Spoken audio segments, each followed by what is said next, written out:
아닙니다. 잘하나 못하나 우리 자신이 하나님 앞에 산제사와 산제물이 되어야 합니다. 자, 인사하도록 하겠습니다.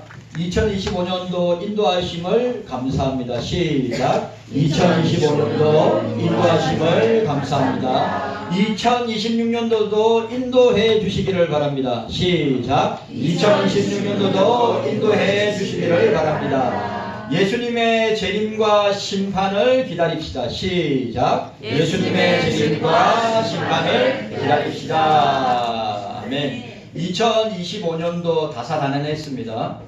대통령이 내란죄로 탄핵을 받고 또 이재명 정부가 탄생하여서 6개월이 왔습니다. 6개월 동안에 국민들 또 교회 또 여러가지 교회를 탄압하는 법안들 때문에 내년부터 교회는 더 어려움과 고통을 당하고 또 목사들과 교인들은 입을 닫는 그런 해가 될 것입니다. 그리고 중요한 것은 고환율에 고금리에 또 고물가에 내년도에도 어려움을 당할 것입니다. 그럼에도 불구하고 우리는 대한민국을 위하여서 기도해야 합니다. 우리는 정부를 위해서 기도해야 합니다. 왜? 국민의 권리이고 의무이고 성경이 그렇게 말하고 있기 때문입니다. 선한 정부나 악한 정부나 하나님의 섭리와 주권 아래서 국민들을 이끌어 간다고 하는 사실을 여러분들이 잊지 말아야 합니다.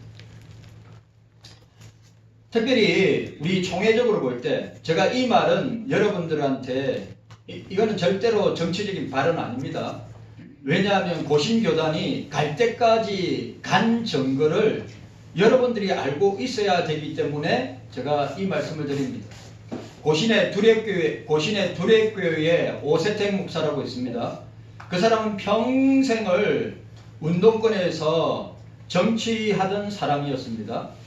그리고 그 사람이 지금 고신에서 이 싸움이 일어난 이유가 뭐냐면 그 목사가 교회에다가 인공기를 달아야 된다고 선언하는 바람에 지금 고신교회에서 총회나 모든 고신교회에서 이제 난리 난 거죠. 아니 달 게 없어가지고 교회 안에다가 인공기를 달려고 하는 목사가 목사입니까? 그리고 그 목사 밑에서 13년을 훈련받은 부목사가 어디로 갔냐면 그 유명한 부산의 그 유명한 사상교회 총회장도 하시던 고 박창환 목사님 교회에 청빙을 받아 간다고 또 고신에서 난리 났습니다.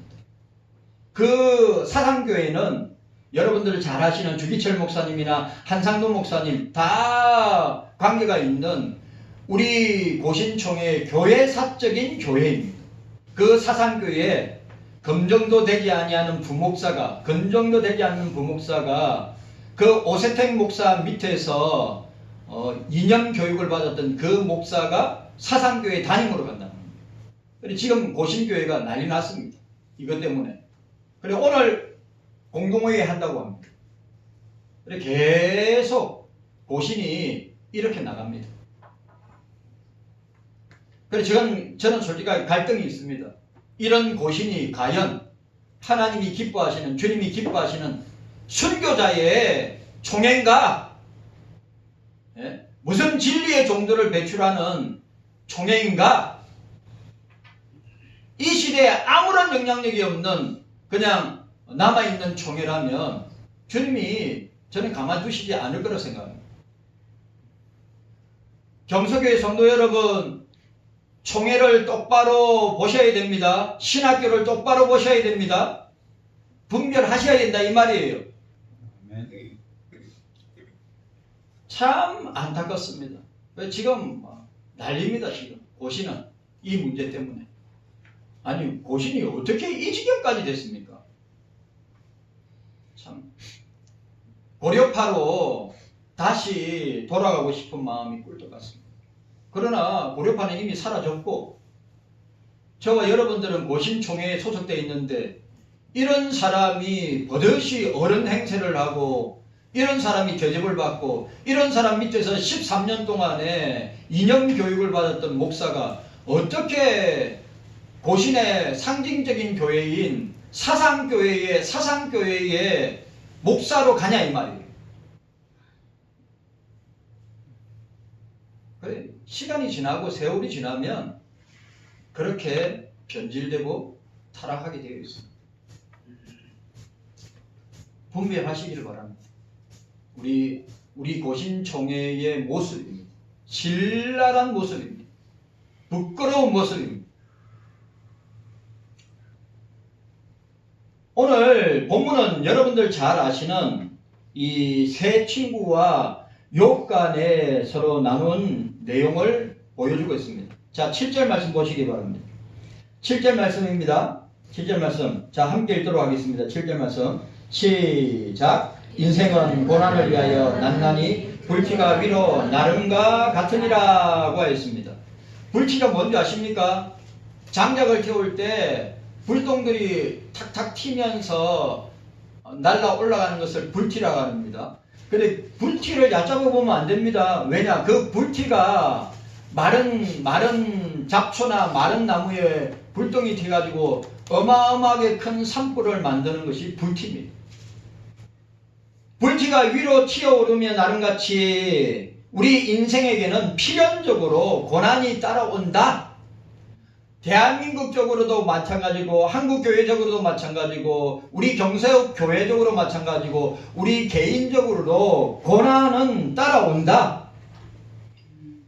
욥이 당하고 있는 이 고난과 환난의 괴로움을 징계를 받고 있는 것으로 해석하고 있습니다. 엘리바스는. 자, 17절 보시기 바랍니다. 17절. 우리 17절 말씀 함께 읽도록 하겠습니다. 17절 말씀 함께 읽습니다. 시작. 볼지어다 하나님께 징계받는 자에게는 복이 있나니 그런즉 너는 전능자의 경책을 없이 여기지 말지니라고 하였습니다. 엘리바스는 다르게 표현하기를 지금 하나님이 욥을 아프게 하고 있다. 자, 아프게 하실 뿐만 아니라 하나님께서는 싸매기도 하실 것이다 라고 말씀하고 있습니다. 자, 18절 말씀. 18절 말씀 함께 읽도록 하겠습니다. 18절 말씀 시작. 하나님은 아프게 하시다가 싸매시며 상하게 하시다가 그 손으로 고치시나니 라고 하였습니다. 여러분, 오늘 저와 여러분들에게 찾아오는 온갖 유무형의 고난과 환난과 핍박은 하나님의 주님의 결재 없이는 일어나지 않습니다. 육신의 질병이 됐든 경제적 어려움이 됐든 그리고 자녀에게 나타나는 문제이든 전부 다 주님의 주권적인 섭리와 역사 가운데 결재가 되지 않고서는 일어날 수 없는 것입니다. 그러나 우리가 기억해야 될 것은 이 땅에 사는 동안 온갖 유무형의 고난과 환난이 불티가 튀는 것처럼 우리에게 고난이 임할 것이다. 자식에게 고난이 임하고 내 개인에게 고난이 임하고 질병으로 우리 신지한 권사님 같은 경우에는 그런 고난의 불티가 우리에게 튀는 것입니다. 그런데 그걸 가지고 사람들은 하나님을 원망합니다. 주님을 원망하고 불평합니다. 가장 어리석은 사람이 뭐냐? 결국은 그 뒤에 하나님이 없다. 하나님이 내 사정과 내 형편과 내 처지를 전혀 관심 두지 않고 내 기도에 귀를 기울여 주지도 아니하시는 그 하나님, 내가 믿지 못하겠다. 부정하고 그 하나님을 떠난 우리 경소교회 가족도 있습니다. 불쌍하죠. 여러분 기억하시길 바랍니다. 고난은 반드시 있습니다. 국가적인 고난, 교회적인 고난, 가정적인 고난, 저와 여러분들의 개인적인 고난 없는 사람 없습니다. 다 있습니다. 그걸 어떻게 받아들이느냐, 그걸 어떻게 우리가 해석하느냐. 여러분, 믿음으로, 예수 믿는 믿음으로, 욥도 정금 같은 믿음으로 이겨냈듯이 저와 여러분들도 예수 믿는 믿음으로 이겨내야 되는 것입니다. 환경 탓하지 말고, 상황 탓하지 말고, 사람 탓하지 말고, 현실 탓하지 말고, 문제 탓하지 말고, 내 믿음을 보시라 이 말이에요. 아, 내 믿음이 대단하다. 내 믿음이 뛰어나다. 탁월하다. 내 믿음이 다른 사람 비교해 볼 때 월등하다. 그 교만입니다. 이 도토리 키재기입니다. 우리가 대단하고 뛰어나면 얼마나 대단하고 뛰어나다고요. 우리가 하나님을 아는 지식을 알고 가지고 있으면 얼마나 안다고요. 오늘 불티와 같은 인생이, 불티와 같은 우리가 저와 여러분들 아닙니까? 제발 저와 여러분들이 왜 고난의 징계를, 고난의 환난과 핍박을 자처해서 받을 필요는 없지 않습니까? 교회를 향하여, 성도들을 향하여, 목사를 향하여 기도하고 뒤에서 밀어주고 후원하고 그래야 되지 않습니까? 교회가 어떠니, 목사가 어떠니, 교인들이 어떠니, 자기 자신을 돌아봐야죠. 자기 믿음을 돌아봐야죠. 비판하기 전에 자기를 비판해야죠. 그런데 그것을 깨닫지 못하고 그것을 갖다가 자기는 잘한다고 생각하는 사람들 너무너무 많습니다.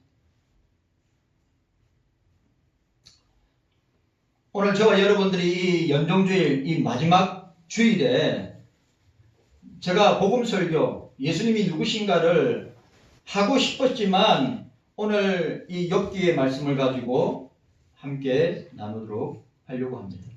자, 따라합시다. 아프게 하시다가, 따라합시다. 아프게 하시다가, 아프게 하시다가, 싸매시는 하나님. 아프게 하시다, 따라합시다. 아프게 하시다가, 아프게 하시다가, 싸매시는 주님. 믿으시기를 바랍니다. 네. 꼭 부모 같아요. 맞지요? 꼭 부모와 같아요. 부모와 자식 간의 관계 같지 않습니까? 왜? 하늘 아버지는 우리의 아버지, 영적인 아버지 아니에요. 주님이 우리의 영적인 아버지 아니에요. 우리는 영적인 자녀들이 아닙니까? 그리고 당연히 부모는 자식이 잘못된 길로 가면 야단치고 호통치고 훈계하고 매를 들어서 바로잡기도 하지 않습니까? 그래, 잠언에 솔로몬은 초다를 아끼지 말아야 하잖아요. 자녀가 잘못된 길로, 잘못된 신앙의 길로, 잘못된 길로, 세상의 길로, 죄의 길로 가는 자녀들을 말씀으로 징계하고, 말씀으로 채찍질하고, 말씀으로 그들을 건면해야 된다고 하는 사실입니다. 자, 첫 번째로 아프게 하고 상하게 하시는 주님을 봅니다. 18절에 보시길 바랍니다. 18절에 하나님은 아프게 하시다가 상하게 하시다가, 아프게 하시다가 상하게 하시다가 라고 했습니다. 그러면 그 주님이 삼일체 하나님이, 주님이 아프게 하시고 상하게 하시는 경우가 어떤 경우인가? 이거 우리한테 적용하면 되는 겁니다. 왜 우리를 아프게 하시고, 왜 우리를 상하게 하시고, 왜 고난의 풀문불에 집어던지죠? 왜 나여야 합니까? 왜 우리 교회여야 합니까? 왜 우리 자신이어야 합니까? 그 경우를 보게 되는 것입니다. 첫 번째가 뭐냐? 죄 때문입니다. 경서인들이 죄를 깨닫고 회개를 요구하는 경우입니다. 여러분, 나 죄 없습니다. 나 회개할 것 없습니다. 그건 진짜 교만한 사람이고, 진짜 영적으로 무디고, 영적으로 죽은 사람입니다. 저 사람은 회개해야 됩니다. 저 사람은 영적으로 부족합니다. 판단하고 자기 잣대로서 그 사람의 신앙과 믿음을 보는 그 얼마나 이율배반적입니까?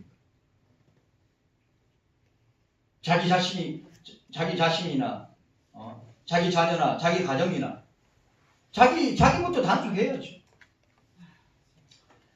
오늘 주님이 아프게 하시고 상하게 하시는 경우가 경서인들의 죄를 깨닫고 회개하기 위해서 우리에게 아프게 하시고 상하게 하신다는 거죠. 이 세상에 사람들이 겪는 고통은 죄의 결과입니다. 맞죠? 모든 사람은 죄로 말미암아 고난을 당합니다. 죄의 결과는 죄의 싹은 사망이라고 그랬습니다. 이 죄의 문제를 해결하지 않고서는 우리가 주님 앞에 설 수 없습니다. 이 죄의 문제를 해결하지 않고서는 우리가 주님 앞에 나아갈 수도 없습니다. 이 죄의 문제를 우리가 용서받지 못한다면 우리가 아버지 앞에 나아갈 수 없습니다. 그런데 중요한 것은 그 죄를 용서하시는 분은 오직 주님밖에 없습니다. 아멘. 예수님밖에 없어요. 아멘. 우리의 자범죄, 우리의 고범죄, 우리의 원죄까지. 여러분들이 기억해야 될 것은 우리는 아담의 원죄를 받고 태어났습니다. 아담의 원죄를 받고 태어났다는 말은 태어날 때부터 죄인으로 태어났다는 거예요. 어려운 사람 없어요. 이 세상의 인간들 중에 이 세상에 존재하는 사람들 가운데 의인은 없나니 하나도 없고 선을 행하는 자 없으니 하나도 없는 것이 원죄로 태어난 인간의 모습. 여러분, 저와 여러분들은 말을 하고 생각하고 사고하고 행동할 때 내가 선하게 해야지, 내가 어렵게 해야지, 내가 바르게 해야지. 아닙니다. 착각하면 안 돼요. 우리에게 선한 것이 어디 있어요? 우리에게 어려운 것이 어디 있습니까? 죄. 철저하게 해결해야 됩니다. 저도 마찬가지고 여러분들도 마찬가지입니다. 다윗은 이렇게 말합니다. 원죄에, 자범죄에, 고범죄에 대표적인 유형이 어떤 사람입니까? 다윗 아닙니까? 다윗은 10편 51편 5절에 이렇게 이야기합니다. 모친이 나를 재중에 잉태하였다. 내가 태어날 때부터 죄인으로 태어났다. 그런데 우리가 의인이 되는 방법이 있어요. 이 세상 가운데 모든 사람들이 죄인입니다. 예외 없이 이 세상에 왔고 살고 죽었던 모든 사람들은 죄인들입니다. 그게 성경이 딱 정의를 하고 있어요. 그러면 죄인이 아닌 의인이 될 수 있는 방법은 무엇입니까? 예수님을 믿음으로 말미암아 의인이 되는 것입니다. 아멘. 칭의, 어렵다 하심. 오직 의인은 예수 믿는 믿음으로 살리라. 그래. 아니, 세상에서 당신 죄인입니다. 세상 사람들이 당신 죄인입니다. 당신 지옥 갈 겁니다. 당신은 당장 죽을 겁니다. 이러면 저 맥살을 잡고 죽이니 사니 할 겁니다. 그게 사람들의 심리란 말이에요. 사람들 속에 있는 죄의 DNA가 그가 지옥으로 멸망으로 사망으로 간다고 하는 것도 모르고 가고 있는 거예요. 경속의 성도 여러분, 우리는 죄인이지만 그리스도 예수를 믿는 자들에게는 정죄함이 없으니까 우리는 주님의 자녀로 의인된 주님의 백성인 줄로 믿습니다. 예수 안에 있을 때만 그렇단 말이에요. 아멘. 예수 밖에 있는 사람은 모조리 다 죄인들입니다. 예수 밖에 있는 사람은 모조리 다 죽음과 사망과 지옥의 권세, 사단의 권세에서 벗어날 사람 아무도 없다고 하는 사실. 오늘 여러분 이렇게 말합니다. 재앙은 티끌에서 일어나는 것이 아니고 자, 6절 7절 말씀. 자, 함께 읽도록 하겠습니다. 6절 7절 말씀 함께 읽습니다. 자, 6절 7절입니다. 5장 6절 7절 시작. 재앙은 티끌에서 일어나는 것이 아니요 고난은 흙에서 나는 것이 아니라 인생은 고난을 위하여 난나니 불티가 위로 나름과 같으니라 말하였습니다. 죄 문제 해결해야 합니다. 경석교회 성도 여러분들, 내 죄 문제 해결하지 않고서는 이 고난은 멈추지 않을 것입니다. 여러분, 그리스도 안에서 받는 고난은요, 우리의 믿음과 우리의 신앙을 연단하고 성화의 삶을 통하여 영화의 천국에 들어가기 위한 연단과 훈련이란 말이죠. 그리스도 안에 고난. 그러나 그리스도 밖에 있는 고난은 망하는 것입니다. 이 사실을 저와 여러분들이 기억해야 됩니다. 그래서 사람들은 죄 때문에 상하고 죄 때문에 아파합니다. 죄 때문에 영혼이 아프고 죄 때문에 육신이 아픈 것입니다. 그래서 죄가 아픔과 상함을 낳는 것입니다. 죄가 고난을 낳고 말았다고 하였습니다. 경속의 성도 여러분들, 우리는 성경에 이런 고난의 아픔을 이 고난의 터널을 지나면서 믿음의 사람으로 세워진 사람들이 너무너무 많다는 사람. 아브라함이 그런 사람입니다. 모세가 그런 사람입니다. 다윗이 그런 사람입니다. 망국의 나라가 북이스라엘과 남유다가 망하는 것을 직접 주님께 말씀을 받고 그것을 보면서 눈물로 기도하였던 이사야와 예레미야도 그런 아픔을 가지고 있습니다. 모든 사람은, 모든 인류는 예외 없이 죄 때문에 상하고 아파하고 고난을 당합니다. 이 고난의 문제, 이 죄의 문제 해결하지 않고서는 영원히 고난과 지옥의 고통 가운데 살게 될 것이다. 자, 두 번째로 주님이 아프게 하시고 상하게 하시는 경우 어떤 경우입니까? 성도들의 연단을 위한 경우이다. 자, 따라합시다. 성도들의 연단을 위한 경우입니다. 성도들을 연단하기 위한 경우에 고난을 주시는 겁니다. 환난을 주십니다. 그런데 그것도 분별 못하는 사람이 있어요. 이 고난이, 이 환난이, 이 핍박이 한국교회는 더더욱 핍박을 당하고 목사들과 교인들은 더더욱 핍박을 당할 것입니다. 왜? 정보통신법이나 인터넷 차별금지법이 이제 대통령에 의해서 15일 안에 통과가 되면 내년부터 그대로 적용됩니다. 한국교회 문 닫는 교회, 한국교회 입을 막 목사들과 교인들이 아무 소리. 지금 보세요. 초대형 교회가 이런 문제에 대해서 이야기하는 교회 있습니까? 목사들 있습니까? 다 이름 없는 목사들, 이름 없는 교회 성도들이나 목사들이 막 핏대를 세우면서 외치지 않습니까? 근데 초대형 교회 목사들 다 입 닫고 있습니다. 침묵하고 있어요. 그 침묵이 한국 교회를 그렇게 침몰하도록 한다는 거죠. 여러분들도 제가 부탁을 드립니다. 제발 좀 분별하세요. 그런 악한 법들이 코로나 때도 교회 문을 닫지 않았습니까? 그런 악한 법들이 교회 문을 닫게 하고 성도들의 입을 닫게 하고 목사들의 입을 닫게 해서 어떻게 해요? 결국 교회는, 한국 교회는 시간이 지나면 지날수록 더더욱 역사의 코너에 몰릴 것입니다. 우리가 순교를 각오하고 우리가 환난과 핍박과 고난을 각오해야 된다는 것입니다. 왜? 하나님이 아프게 하시고 상하게 하시는 이유 중에 하나가 뭐라고요? 그런 연단을 통하여서 우리를 믿음으로 강하게 하려고 하는 것입니다. 그 대표적인 예가 바로 오늘 본문에 나타난 욥의 경우입니다. 자, 우리 욥기 1장을 보도록 하겠습니다. 욥기 1장. 자, 욥기 1장.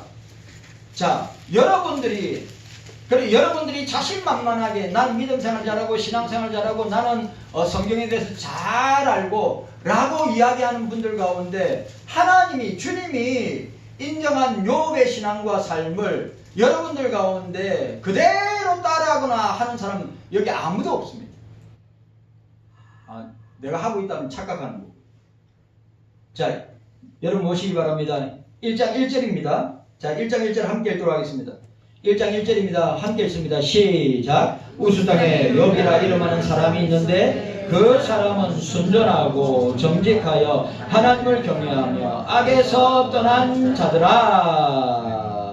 자, 5절 말씀 시작. 그 잔칫날이 지나면 욥이 그들을 불러다가 성결케 하되 아침에 일어나서 그들의 명수대로 번제를 드렸으니 이는 욥이 말하기를 혹시 내 아들들이 죄를 범하여 마음으로 하나님을 배반할까 함이라. 욥의 행사가 항상 이러하였더라. 아멘. 오늘 보세요. 오늘 저와 여러분들이 이 말씀 앞에서 나 자신을 대입하면 내가 이렇게 주님 앞에 칭찬과 인정을 받을 수 있는 사람 과연 있을까요?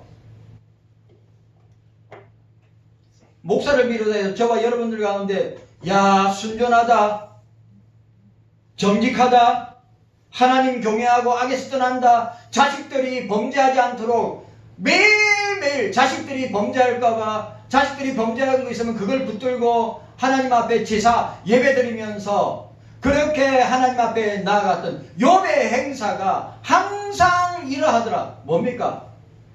360일 동일했다 이 말이에요. 그래, 누구를 탓하고 누구를 욕합니까?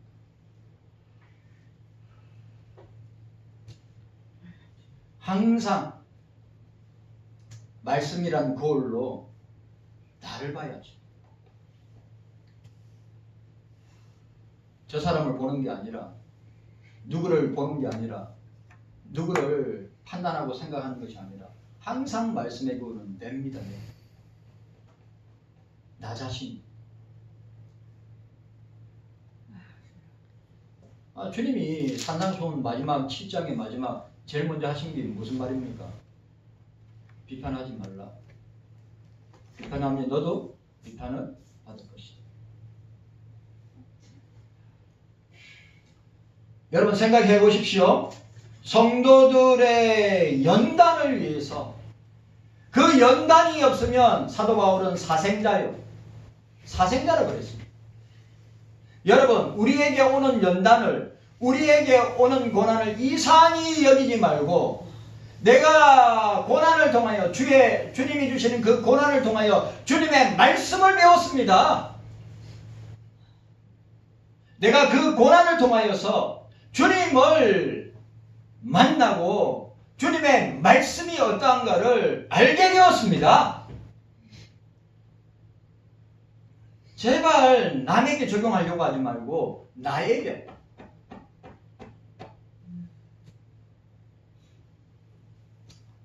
오늘 저와 여러분들에게 이런 은혜가 있기를 바랍니다. 여러분 생각해 보십시오. 욥이 얼마나 순전한 사람이고 욥이 얼마나 정직하고 하나님을 경외하고 악에서 떠났느냐. 여러분 보십시오. 재산을, 자 여기에서 재산을 다 잃고 자식 10명도 다 잃고 자기 몸은 머리부터 발끝까지 고루로 꽉 차고 마지막에는 자기 아내가 하나님을 저주하고 죽으라고 한 그 아내의 말에 그 비수가 욥에게 꽂혔는데 어떻습니까? 그럼에도 그는 그의 행사는 전에나 후에나 동일하였다 이 말이죠. 이게 연단받는 성도들의 모습이어야 합니다. 여러분, 제발 이런 기도 안 했어요. 나에게 아픔이 없게 해주세요. 나에게 상함이 없게 해주세요. 나에게 고난이 없게 해주세요. 나에게 환난이나 핍박이 없게 해주세요. 여러분, 그거는 하나님의 주권과 하나님의 섭리와 역사를 부인하는 것입니다. 맞아요, 안 맞아요?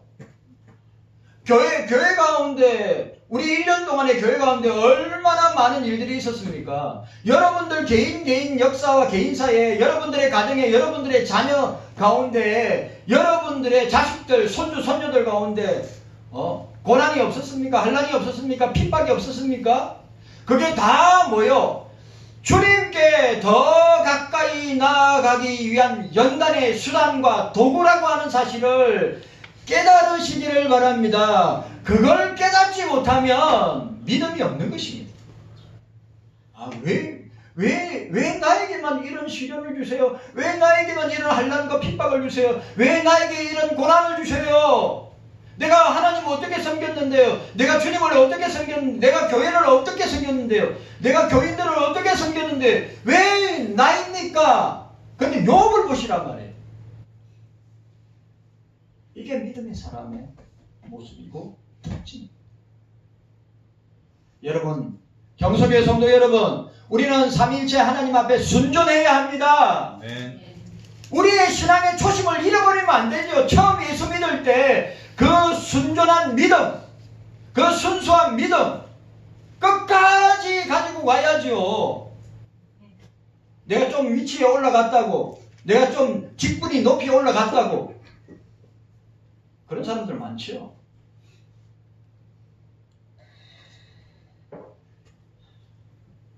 우리 경서교회 성도 여러분들은 순전해야 합니다. 아멘. 욥처럼 정직해야 됩니다. 아멘. 세상에 예수 믿는 사람만큼 교회처럼 목사처럼 거짓말 잘하는 사람이 어디 있습니까?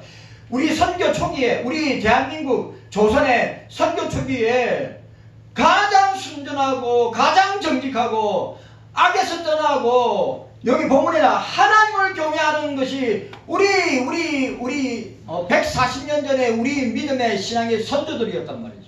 그런데 지금 140년이 지난 한국교회는 목사들은, 교인들은 거짓말을 밥 먹듯이 하는 하나님 앞에서. 여러분, 저와 여러분들은 어떻게 해요? 주님 앞에서 순전해야 됩니다. 주님 앞에서 정직해야 됩니다.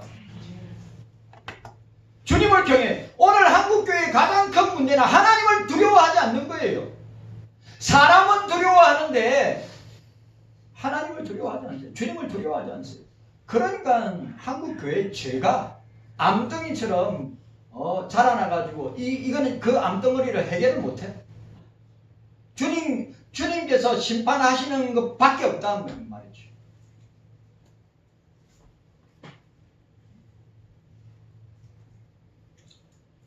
그래서 악에서 떠나야 된다고 하는 경우.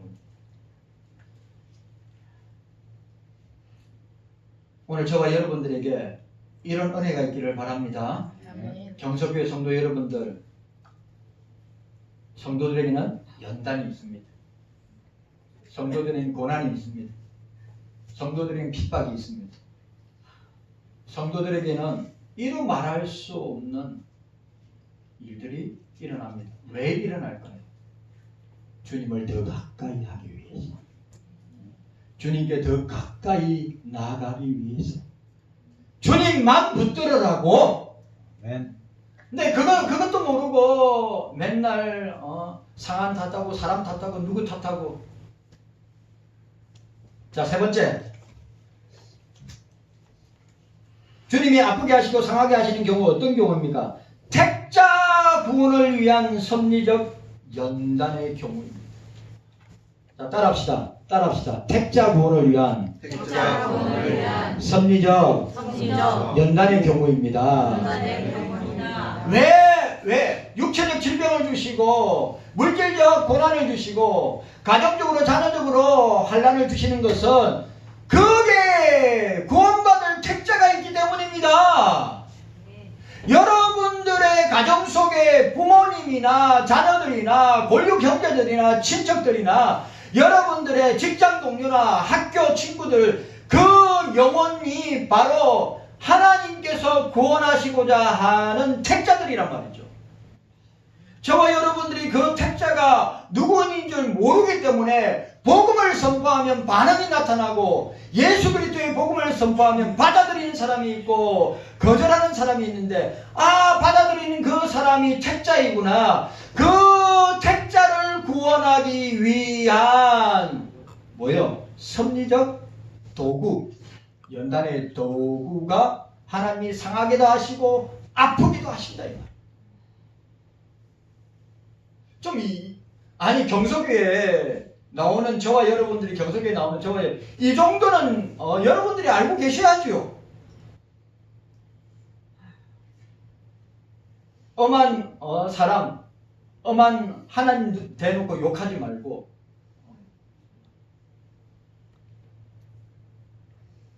우리가 이 사실을 기억해야 됩니다. 그 대표적인 게 요셉입니다. 여러분, 요셉은 형들의 미움을 받아서 어떻게 됐습니까? 애굽의 노예로 팔렸습니다. 그리고 그는 어떻게 되었습니까? 그는 애매하게 고난을 받아 감옥에 있었습니다. 그러다가 30세에 총리로 등극을 하게 됩니다. 그리고 그 유명한 장면, 하나님께서 요셉과 그 형들을 만나게 하였습니다. 그리고 요셉은 이렇게 고백합니다. 나를 애굽으로 보내신 것은 형님들이 아닙니다. 하나님이 생명을 구원하시려고 나를 당신들 앞에 보내셨습니다. 라고 고백했습니다. 그러니까 하나님의 주권과 섭리를 믿는 사람들은 이런 일들이 내 앞에 나에게 일어났을 때 뭘 봐야 됩니까? 하나님께서 구원할 내 가정의 부모나 내 가정의 우리 자녀들이나 내 가정에 있는 골육 친척들 구원하기 위한 연단의 도구로 수단으로 사용하고 있구나 라고 말하는 거죠.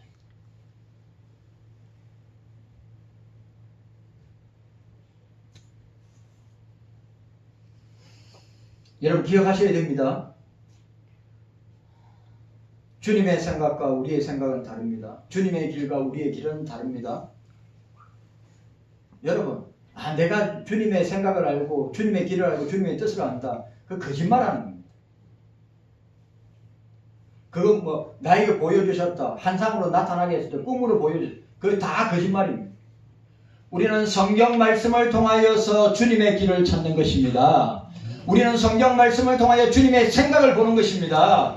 우리는 성경 말씀을 통하여 주님의 뜻을 찾는 것입니다. 그 어디에서 우리가 찾는 게 아니에요.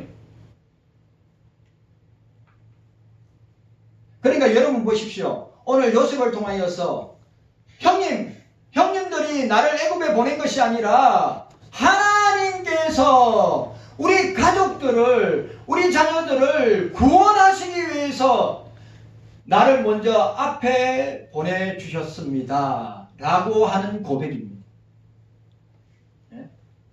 택자 구원, 선민 구원을 위한 연단의 도구입니다.